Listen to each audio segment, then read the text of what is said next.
Hello and welcome.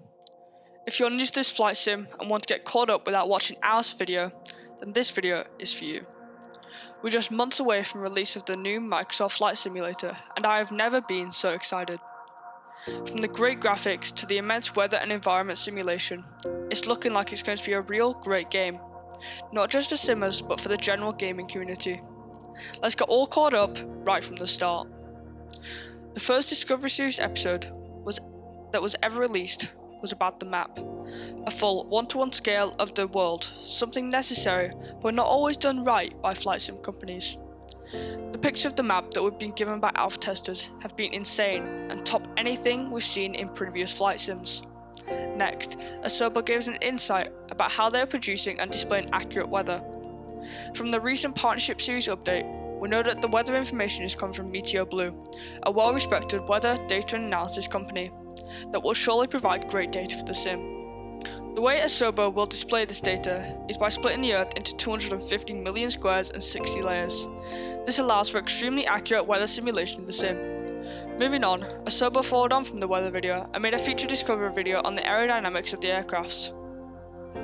Asobo fully revamped the previous physics engine using FSX, allowing for more accurate weather effects on the aircraft. By having 1,000 different planes on the aircraft rather than one, it allows one side of the aircraft to behave differently to the other, again allowing for a more accurate flight.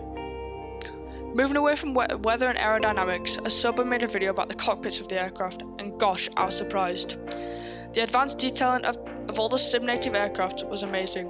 All the switches and knobs that can be seen can be used. Also, the cockpits are specifically designed for the specific aircraft.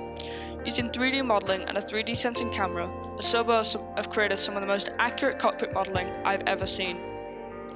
Adding to the correctly modelled cockpits, the textures and materials are very accurate. From the glossy finishes on the glass navigation systems to the rough leather on the seats, it all looks stunning.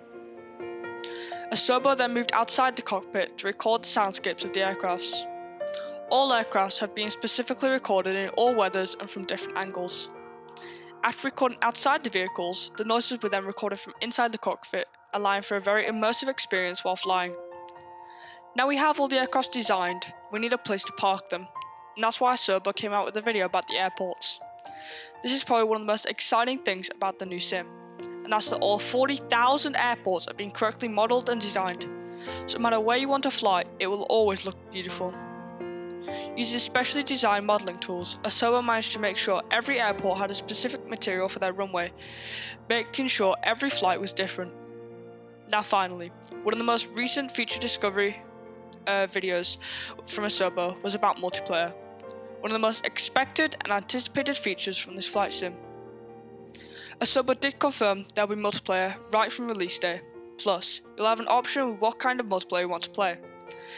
A serious multiplayer for those that want to fly seriously and abide by the rules, but also a casual multiplayer for those that just want to mess around. The last multiplayer session type is a group room, which you can invite your friends to and have complete control over the weather. All these modes are accompanied by real-time air traffic that are flying in the real world. In the group multiplayer and single player, there is an option to turn this off. Asobo have recognised that the community wants player ATC rather than AI ATC, but it has not yet been implemented into the alpha builds. I would like to thank you all for watching, and I hope you're all up to scratch on the new flight sim. If you are, a like would be greatly appreciated and would go a long way. Don't forget to subscribe, and I'll see you all next time.